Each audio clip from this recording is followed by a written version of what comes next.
Many people like to say that Lithuanian is one of the oldest languages in the world, and then all the people who have a keen interest in language will clarify and say that it's one of the oldest living languages in the world, and it has some archaic features and is conservative in its grammar.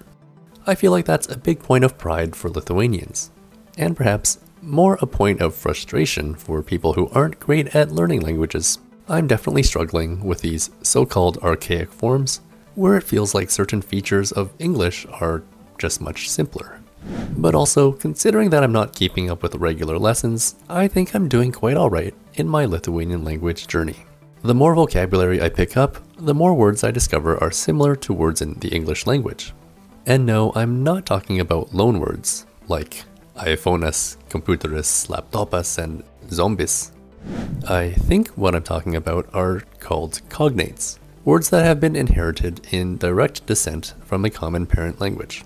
So I wanted to dive deeper into this subject for today's video. I also wanted to list some examples that I have personally come across that I think are cognates, and then I wanted to discuss all of this with a linguist. So let's get started. So here are a few examples of words that, to me, seem to be connected to English. Saule, which means sun, makes me think of solar.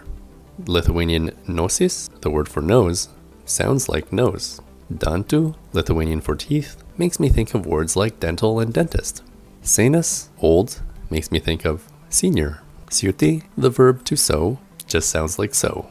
Ausis means ear, and to me it sounds like it could be connected to auditory or audible. Augti, which means to grow, makes me wonder if it's connected to the word augment, which itself means to make something greater by adding to it or to increase. And then my final example is peda, which is foot. And while it sounds nothing like foot, it does sound like pedicure. There are probably many more words, but those were the ones that I could think of. And so my curiosity led me to having a great short chat with Vilnius University linguist Dr. Miguel Karl Villanueva Svensson. Here's what he had to tell me about the commonality between English and Lithuanian. First obvious cognate is Latvian. Then is Old Russian. Then we compare with Slavic, and Slavic is like Baltic. I mean, it has been reconstructed on the Slavic languages. And then with Germanic, and then, well, and so on and so forth. And we go into Indo-European. English is a Germanic language, which means it's related to Lithuanian, but distant cousins. That would be the way to put it. And actually, the words you mentioned are all of them cognate, which means that they go back to the same prototype. Saule and sun, it's the old Indo-European word for sun, which has never changed. Well, it has changed a lot, but the word has always remained the same. With English, and actually with most languages of Europe, we have an added complication. All languages borrow words from other languages at different points in time. Right now, English is the donor worldwide, but it wasn't always so. There were times when English was the recipient, put it this way. And English has lots of words of Romanic origin, either going back to Latin or mostly to medieval French. And it's just really a lot. And this complicates the picture. In this case, dentist and dental. Lithuanian dentist and English tooth are direct cognates. You cannot recognize this unless you know historical linguistics. You need to study. Whereas Saule and San, well, I mean, it has an S, so you can suspect it at least. But I guess not with dentist and tooth, and they are direct cognates. And then asking Dr. Villanueva Svensson about a few more words on my list, here's what he had to say. Senelis, senior? It's the same complication. The Lithuanian word, senelis is from senas, which means simply old. And it's the old Indo-European word for old. And when senile, something that you mentioned, it's a word from Latin. It's not an inherited word in English. And the second word was? Siuti. Siuti. And to sew, these are direct cognates. It means exactly that, to sew. Now, assuming this beautiful chart that I found is accurate, it was quite helpful for me to visualize the connection between various languages of the world, and in this case, the connection between English and Lithuanian. As you can see, Lithuanian and English are very much distant cousins. They're both Indo-European, coming from the European branch, and then diverge where Baltic is its own family, and then Germanic is its own family. Unrelated side note here, Isn't it so crazy that Estonian and Hungarian are shown to be so separate from the other languages despite their relative geographical proximity to Lithuania and Germany? That's wild to me. Another unrelated observation is how German and English are over on this branch, while Spanish is way over there. But then as an English speaker, I personally think that Spanish is the easier language to learn as a second language than German. So that's interesting. But anyways, I asked Dr. Villanueva Svensson how he ended up in his current field, and then how he ended up in Lithuania. Here's what he had to share about himself. I'm a linguist.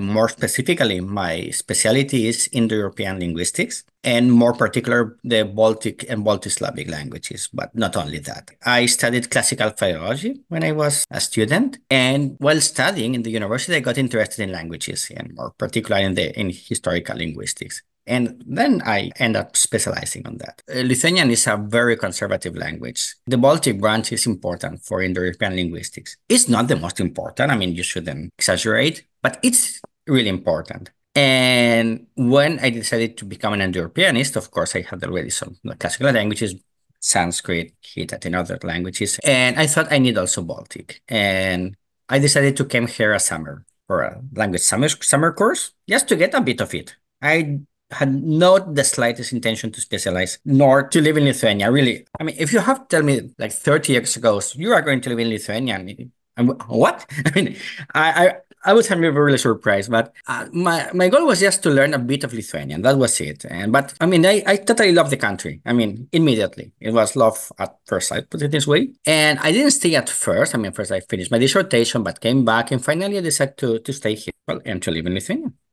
And then, since Dr. Villanueva Svensson has learned so many different languages already, I just had to get his opinion about the difficulty level of Lithuanian. You see, I sometimes encounter people telling me that Lithuanian is one of the hardest languages in the world. But for me, knowing that there are other quite challenging languages out there, I wouldn't say that Lithuanian is anywhere near the hardest. So are those people just trying to make us Lithuanian language learners feel better? Maybe a small point of encouragement? Well, I just had to ask the professor about it. No, I mean, of course, you have to study, you have to work on it. But apart from that, I don't think it's that difficult. I would say for someone like you to learn Spanish would be easier than to learn Lithuanian. Like for me, it was easier to learn English than to learn Lithuanian. Of course, that's a fact you can't deny. But it's not that hard, come on. So that's everything that was discussed. I'm sorry if this video is a little bit all over the place, but I'm simply not that well versed in linguistics. And so I'm very new and inexperienced when it comes to the origins of languages and the kinds of questions that would be good to ask a linguistics professor. Nonetheless, I hope you enjoyed this topic of discussion and what the professor had to say. I'm going to conclude this video by quoting a few paragraphs from a webpage found on the Ministry of Foreign Affairs website discussing the Lithuanian language. Lithuanians are always pleasantly surprised and glad to meet a foreigner who has learned some of their language and is familiar with their special letters.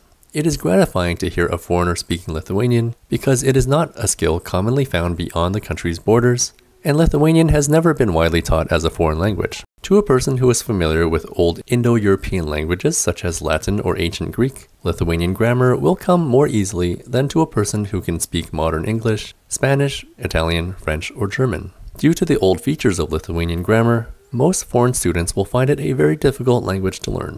It is frustrating to have to learn 5 declensions, each with 7 cases, both in the singular and the plural. The very concept of an ending is difficult to grasp if a person speaks only English. Some learners are frustrated by the mobile stress in different forms of the same word, which sometimes outwits even native speakers. And yep, I can definitely relate to those last few sentences. But alright, that's it for me. A massive thank you to Dr. Villanueva Svensson for his time. If you're interested in his work, I will leave a link to his Vilnius University webpage for you to learn more. And as always, thank you so much for watching, and I'll see you next time. If you enjoy this channel and want to support me in making more videos, please consider becoming a Patreon patron. There's a link down in the description for you to check out. Thanks so much for watching.